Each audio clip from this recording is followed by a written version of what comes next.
Good morning everyone! Welcome again to my channel and it's me again, ang inyong chismosong kaalda vlogger. So gusto ko munang magpasalamat sa inyong lahat sa mga walang sawang tumatangkilik, nanonood, sumusuport at sumusubaybay ng aking mga content dito sa aking channel. So eto wag ninyong babaktawan o lalaktawan tong ating main topic ngayong araw. I'm sure na hindi ninyo pagsisisihan na pinanood nyo to mula umpisa hanggang hulihan. And syempre, wag kayo mag-i-skip ng segments, okay? Kaya very interesting tong ating main topic, kaya buuin ninyo start to finish. And syempre, wag ninyong kalimutan na i-share para lalong lumaganap. And syempre, hindi ito fake news, kaya eto na. Ngayon, ipagkukumpara natin, it's now on ilang days na rin nung pinalabas na yung Hello Love Tae. So, eto. Um, nung premiere night, walang katao-tao. Pero, tignan nyo naman nung Imagine You and Me era. Apakadaming tao, halos galanggam ang pumunta, sumugod sa kani-kanilang sinihan para mag-premiere night or para magkita-kita sa premiere night or pinagdausan ng premiere night. So, ito na guys, watch this. Mamaya ipapaliwanag ko sa inyo ng buong buo. So, ito na guys, watch this.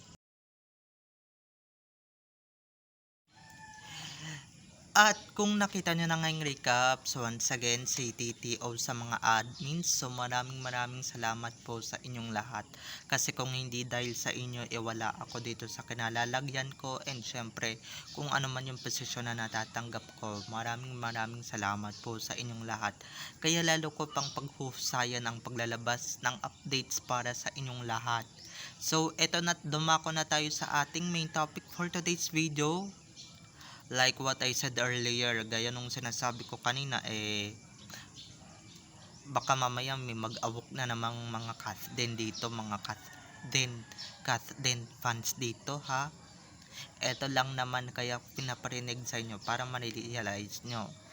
So eto na, ibahin ninyo yung Imagine You and Me na premiere night dyan sa premiere night ng basurang pelikulang yan. Alam nyo ba kung bakit? Kasi ito lang naman nung premiere night ng pelikulang HLA, eto hindi ko to pinopromote. Walang katao-tao. Andun na nga yung mga artistang big stars daw kuno na 'di ba may mga fan base pero hindi naman nagsisuguran, 'di ba? At akala ko ba malakas yung cut din na yan, pero tignan nyo naman, halos basura na yung premiere night or yung 'di ba yung opening day ng pelikula, premiere night, kinabukasan opening day, basura. Tapos 85 million, sa bagay nasa script nyo naman na pala yan para sabihin na kumita yung pelikulang yan, kahit naman na hindi, 'di ba? Kahit naman hindi kumita yan, syempre pasisinungalingan nyo yan. Eto ibahin niyo yung premiere night ng basurang pelikulang yan sa pelikula ng Aldab. Kasi yung Aldab guys, premiere night until the end ng showing ng pelikulang yan, ang daming taong dumagsa.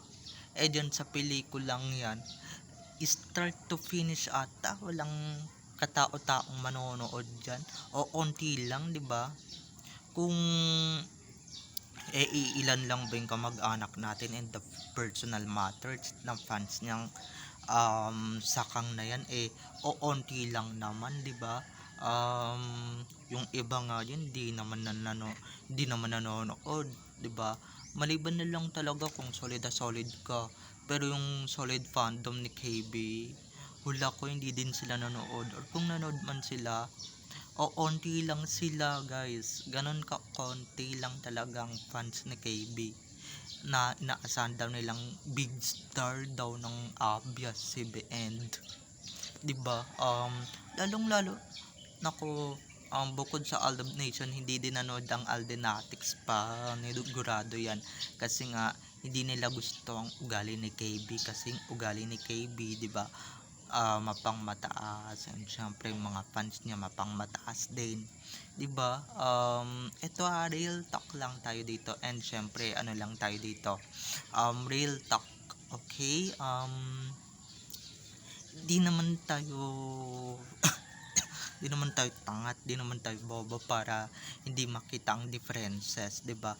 Eto guys, itong Premier Night na ito hindi nyo na ma-edit kung yung ibang mga pictures, photos, videos na i-edit niyo, eto hindi. Yung yung first day pa lang sa sinehan, second day, third day sa sinehan, ma-edit nyo ba? Maski fourth day sa sinehan, ma-i-edit nyo ba? 'Di ba? Mapapalabas nyo ba na oy, pelikula lang yan, kahit naman hindi. Ang sabihin ninyo, yung cut din na yan, mahina yan sa mga tao. Walang ka-chemistry. Bulag na lang at tanga na lang yung nakakakita sa chemistry niyan. Hindi sana kung may chemistry yan, di ba? Lahat ng tao nahatak nila papuntang taas ng mall, papuntang sinihan, hindi ba?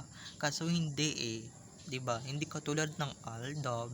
Hello, di sa nagmamalaki pero ang lakas ng hatak ng Aldab noon na talagang sinayang at tinarantado ng mga gagong management nila. Hindi ba? Eto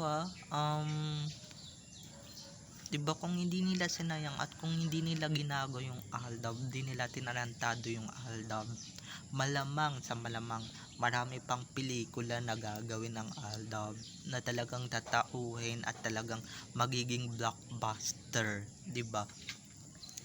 Tanga na lang talaga yung mga nag-iisip na tanga na lang talaga yung nag-iisip na laos ni Aldab. Yung Aldab, pagka nagkabalikan, di na daw mag-click, wala na daw mga fans na babalik. Akala nyo lang yun, 'di ba?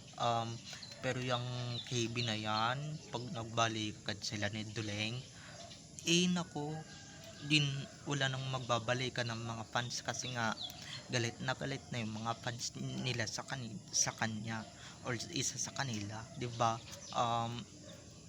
'Di ba? Pero ibahin ninyo yung Premier Night kahit na hindi ka mapapapunta sa Premier Night ng Aldab, kahit na hindi ka mapapapunta sa Premier Night dun sa taas, kahit na kumakain ka lang sa mall, talagang mapapapunta ka lang at talagang ka na and mapapaakyat ka na sa ground floor para makita yung Aldab, and syempre makapanood ng Imagine You and Me na pareho ding OFW ang istorya, 'di ba?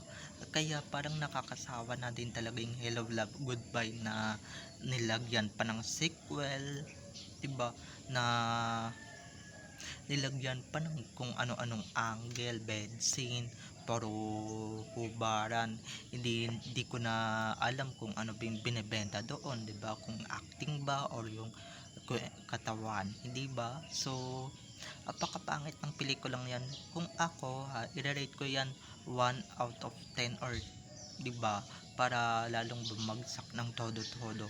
Kasi guys, napanood ko na yan online, 'di ba, doon sa mga spoilers. Pero hindi naman ako kinikilig, 'di ba? Wala yung spark kasi hinahanap ko yung spark wala. Di katulad nung Imagine You and Me guys, napanood ko na ilang beses na sa YouTube man, sa TV. May makikita kang spark, magaground ka sa kilig, 'di ba? Maiihi ka sa kilig, pero ito makaihi ka na't lahat. Okay lang kahit na baktawan mo yung istorya kasi naman wala namang interesado sa kanila, 'di ba? Wala namang chemistry, so wala. Palagay ko 2 weeks lang talaga itatagal ng pelikulang yan, 'di ba? Wala na silang magugoyo at wala na silang maluloko pa ng bonggang-bongga, kaya it's no for me. It's no for me diyan sa pelikulang yan. Kahit na sabihin ninyong vlogger ako, hindi ko pa nonoorin yan. Hello, hindi ko pag-aaksayahan yan ng pera, no? Para saan? Ginaya nyo lang naman yun sa Imagine You and Me na parehong 'di ba, yung isa nasa Amerika, tapos yung kaya parehong OFW, di ba? Parehong pumunta sa ibang bansa tapos nagkakinlaban, ganyan-ganyan. Kinuha nyo lang naman yun dun, kaya nako, copyrighted dyan. And syempre gaya-gaya kayo, no? Ako na mismo yung nagsasabi na gaya-gaya sila, and syempre walang patutunguhan yung istoryang yan dahil nga gaya-gaya sila. And syempre iba talaga pagka original, Aldab ang original niyan, okay? At saka hindi sa kanila unang-una inoffer yung Hello Love Goodbye na yan. Sa Lizken dapat yan, umayaw lang sila, okay? So ayan, tagasalo lang siya ng project na inaayawan ng iba kasi nga mas gusto nila yung mag-grow sila, 'di ba? Yung pelikulang yan di naman sila mag-grow, 'di ba? At sana wag na magkaroon ng part 3 dahil nababalitaan ko na magkakaroon daw ng part 3. Aba, assuming hindi naman mag-click yung number 2, magkakaroon pa ng number 3. Aba, pakaswerte nyo naman, 'di ba? Napaka asumera nyo naman na magkakaroon pa ng part 3 yan. Good luck kung kumita yan. Kasi yung yung season 1 pa maniniwala ako dahil first time nila magtambal, pero yung season 3 aabot pa sa season 3. Yakadiri, di ba? Di nakikita yan. At saka, di ba, pagka nagkakaroon ng part 3 or part 2, hindi na nag-click or kaya nagpa-flop na agad ng bonggang-bongga. Kaya 'di ba, hindi na mag-mega blockbuster o hindi na mag-mega hit yan. Ako na mismo yung nagsasabi, hindi na nag-blockbuster ang ginagawa ninyong part 2. Ano yan, teleserye na ginagawa ninyo ng part 2, ginagawa nyo ng season 2, hindi ba na nagpa-flop, 'di ba?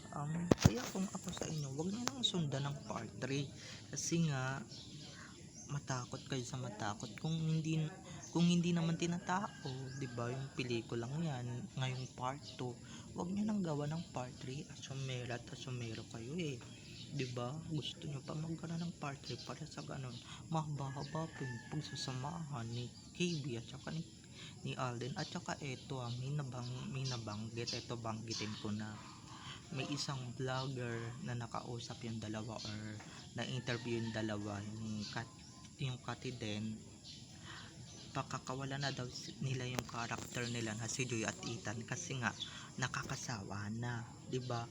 So bye-bye na mga ka-ADN, I love you all, have a nice day, keep safe and God bless. So wag ninyong kalimutan guys na mag-subscribe dito sa aking channel, and syempre wag ninyong kalimutan na i-click ang notification bell para sa ganon ma-notified kayo sa mga susunod ko pang i-upload na mga videos patungkol kina Main at Alden, and syempre patungkol sa kanilang mga buhay-buhay inside or outside man yan sa showbiz, okay? Bye-bye na mga ka-ADN, I love you all, have a nice day, keep safe and God bless. Enjoy our Monday everyone. Bye-bye, happy Monday or main day. Bye-bye.